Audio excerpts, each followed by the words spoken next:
Салам достор, мен силерге бүгүн мен жасап жүргөн бисквиттин жолун көргөзөйүн. Бизге эмне керектелик? 5 жумуртка, өзү магазинский C1 деген жумуртка болот, атайын болбосо домашний деле кете берет. 5 жумуртка, анан 150 граммга шекер, 150 грамм un. Көрдүңөр да? Анан мондай сушинин палочкасы же либо мындай бир чуук болсо деле таап алсаңар болот. Еще мондай лопатка керек болот сөзсүз. Анан 2 идиш, анан миксер. Могу идиштердин баары кургак болуш керек. Жада калса могулардан беричи, анткени булар кургак болбосо чөгүп кетет бисквитибизчи. Анан бул деген эң арзан миксер да, билесиңер да, мисалы ручной мындай менен болбойт. Только миксер болуш керек. Миксер менен где-то жумуртканы 20 мүнөттөй чаясыңар. Эгер күчтүү миксер болгондо атайын ал менен где-то 7-8 мүнөттө эле чайылмак. Азыр эмне кылабыз? Кургак идиштерге сөзсүз пластмасса болуш керек, анткени сыр аяк ушундай эмелерге, темир эмелерге жакшы көппөйт. Жумуртканы агынан сарысын бөлүп алабыз. Эгер мындай чоң миксер болсо, жашынакай, ага бир эле аралаштырсаңар болот да. Мондай простой миксерге бөлүп алыш керек сөзсүз. Бисмиллахиррахманиррахим. Мен кичине кылып отурдум, ушунун тең ортосунан бөлгөнгө аракет кылгай. Агына, белогуна сарысы аралашпаш керек. Ушинтип бөлүп аласыңар.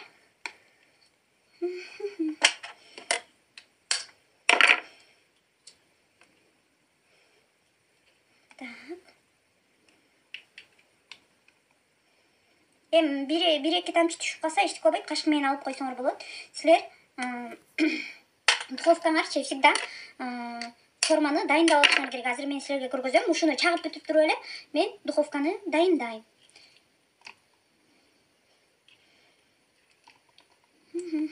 Көрдүңөр да? Бөлүп атканымды.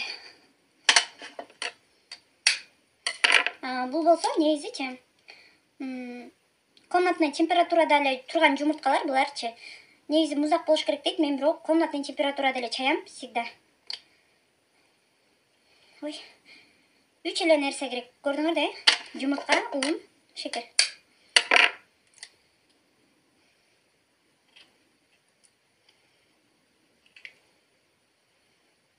Мен уже чайып бөлүштүрүп бүттүм. Бул болсо эмени баштар алдым, бисквиттин тестосун чайып баштар алдым эле духовканы, светиң эле духовка, ар түрдүү духовка, мындай ар түрдүү болот да, температурасычы. Өзүңөр тилин тапкан аракет кылып да, мен мисалы 150 градус, 160 градус, 175, 180 ушинтип ар кыл эмелерде 150-нү таптым, туура деп көрдүм, 150 градусточу. Ошол градуста меники жакшы бышат экен. Мондай форма менен бышырам. Бунун эмесин деле карабаймын, диаметрин өзү 28 деп өлчөсөңөр болот, бирок могу жерде мынча ачык калгандачы, мындай. Ушунча ачык калганда мындай 4 кол бата тургандайчы примерно. Калтырам. Алдына пергамент баракчасын колдонсоңор болот. Мен болсо бирок фольганы колдонгонду жакшы көрөм. Фольгада болсо ашыкча ысыктыкты фольга сактайт. Еще мындай равномерно жардам берет деп ойлойм да. Мынтип туруп фольганы уже рамканы бышыра турган формабызды шекерлерин мынтип чыгам. Бул бисквит эмечи, чай бүткөндөн кийин элечи сразу буга салып бышырбасаңар бисквит ылдый түшүп кетет. Ошон үчүн буну эч болбойт, заранее духовканы включить этип койсоңор эч болбойт. Так, мен уже ороп бүттүм. Көрдүңөр да? Түбү мындай тешик, мынтип ороп бүттүм.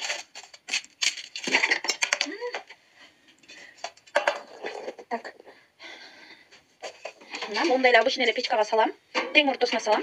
Салып туруп, температураны 150-ге коём. Мына 150-ге койдум, көрдүңөр. Но көзүм болсо экөөнү иштей турганына коём. 150 болду. 150 болду. Анан иштеп коём духовканы. Так, достор. Силерге бисквиттин жасалышын көргөзөйүн. Мен монтип 5 тукум керек болот, 5 тукум. Андан кийин 150 грамм шекер, 150 грамм un керек болот. Аны мен болсо таразасы жоктор кантип өлчөп издесеңер, могу 200-дүктүн стаканды өзүм көз өлчөм менен элечи 50 грамм мынча жетпейт. 50 грамм ушунча чыкса керек, значит 150 деп ушинтип өлчөп алдым. 5 тукумда болсо агынан сарысы кылып бөлүп алабыз. Могу агына сарысы вообще аралашпаш керек. Так, көргөзөйүн. Мындай, көрдүңөр да, агы менен сарысы 2 бөлөк болот. Жумуртканы магазинден деле алсаңар болот, домашний жумуртка деле боло берет. Мен магазинский жумуртканы колдонуп атам. Буну башында бир аз чайып баштайбыз, агын бир аз чайгандан кийин деле анан шекерди бир лап этип салбайбыз, азырдан салып чаябыз, мондай миксер менен. Бир миксериңер жакшы күчтүү болсо, тез эле чайылат. Эгер мындай жакшы эмес миксер болсо, где-то 20 мүнөттөй чаясыңар. Качан жумуртканын белогу мынтип кесени ылдый кылганда ылдый жерге түшпөш керек. Азыр көрөсүңөр өзүңөр.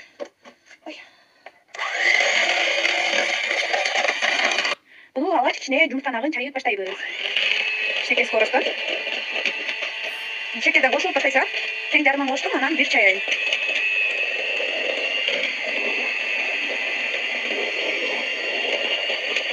Көрөт асар көп болду. Бул азыр коюп чай алабыз.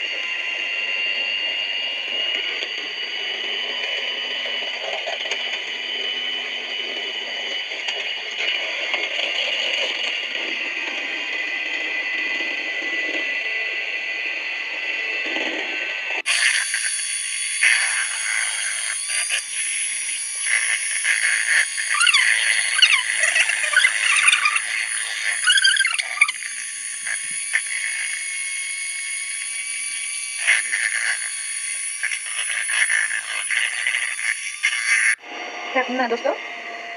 Бул болсо уже аябай чай атам. Монда изи калып калат го, миксердин издери ошондо уже готовый болот да. Көрдүңөрбү, шекер менен эле белок ушунча чайылды мына. Мына акырынан токтотобуз, мунун даярын кантип билесиңер? Так, мунун даярын кантип билесиңер? Даярын болсо, могу кезени кармап турупчу, мынтип ылдый кылып көрөсүңөр да, ылдыйды карай түшпөсө, значит дайын болот. Көрдүңөрбү, мындай кылып чайдым. Мына. Мынтип көрдүк, мына түшкөн жок эчтеке. Значит, бул уже дайын. Көрдүңөр да? Мына эчтеке түшпөй атат да. Бул уже дайын. Так, бул жумуртканын агына шекер менен чайылганчы уже. Буга уже жумуртканын сарысын кошом, 5 штук жумуртканын сарысын. Буну секин лопата менен аралаштырабыз. Буну миксер менен чайсаңар, бисквит түшүп кетет. Негизичи, мен ушинтип кошом. Могу лопата жакшы да, көп нерсени мынтип таза алып түшүрөт. Анан буну ойду келди, эме аралаштырбагыла да. Буну мынтип секин өйдөдөн ылдыйга бир направлениене гана аралаштырасыңар, монтип, көрүп атасыңарбы? Мынтип. Мына, ушинтип аралаштырасыңар. Өйдөдөн ылдый. Өтө көп аралаштырып бегиле бисквит эме болуп калат. Ылдый отуруп калат.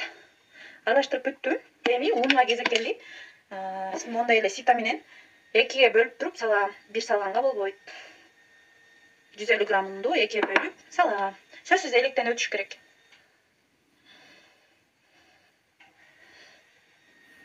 Так, азыр карап тургула. Ой. Короче, электен өттү. Эми муну то же самое азыркы кыймыл менен бир тарапка аралаштырасыңар мынтипчи. Көрүп атасыңарбы?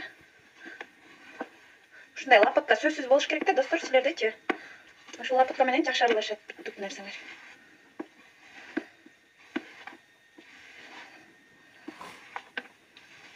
Көрдүңөрбү? Эми экинчи чай суунду элейбиз. Мына ун калган жок кружкада.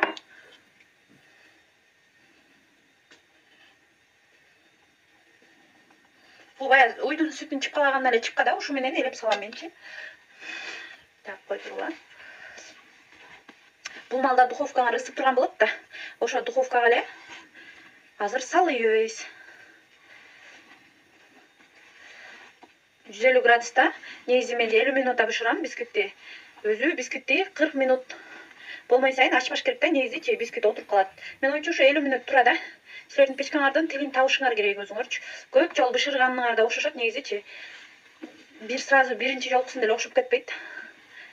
Мына аралаштырып бүттүк, достор. Көрдүңөр, аралаштырып бүттүк. Эми муну ысып аткан протеинге сразу салабыз. Мынакей мен уже муну даярдап койгонмун.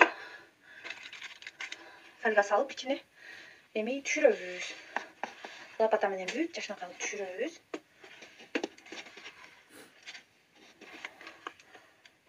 Кудай бурса, бисквитибиз жакшы болуп бышат.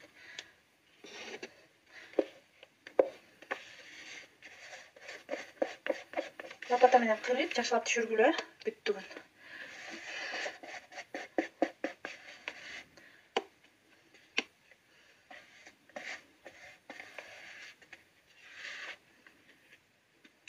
Мен монча кырып тазалап түшүрдүм, полный. Мына лопата менен кичине тейиздеп аласыңар. Кичине тейиздеп алгыла. Тегиз равномерно. Ичине воздух кирип кетти да, азырчы по-любомучу. Воздух кирип кетсе, ылдый эме чөгүп кетет да бисквит. Ошон үчүн муну азыр теңдейбиз. Мына уже тегиздедим лопатанын жардамы менен. Эми мондай эле обычный эле бир шиш чулук таап алгыла да ушу менен мынтип тездеп баштайсыңар. Бисмилла деп чекеден баштагыла.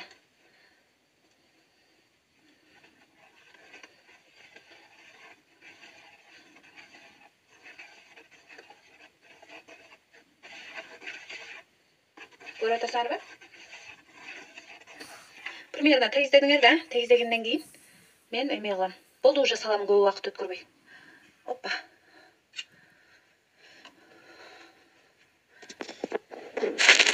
Жүргүлө уже буну мына салалы. Бисмиллахиррахманиррахим. Мына так ортосунда турат меникичи, мондай 3 көз арка, мен так ортосуна салдым. Эми болду, ачпайбыз. Ушу боюнча 50 мүнөттөн ачабыз, Кудай буйруса. Так, достор, уже бул бышты. Мындай болупчу. Анан эми сразу алып койбой, буну духовкада 10 мүнөт кармашыңар керек кайрачы. 10 мүнөттөн кийин анан алып чыгасыңар. Так, достор, буну уже алып чыктым. 10 мүнөттөр бүттү. Бычагы менен бисмилла деп буну кезип баштайбыз. Чекесин секинден кезесиңер да. Муну кое тургула, биринчи чыккан. Так, мына ушундай бисквит болот. Муну болсо сразу кескенге болбойт. Бул кичине муздаш керек. Аны үчүн муну мен түнү бышырганды жакшы көрөм. Негизи элдин баары, балдардын баары уктайт го, ошол маалда бышырып коюп, стрич менен ороп коем. Анан эртең менен кесип колдоно берем. Көрдүңөр, бийик жакшы болуп турбу?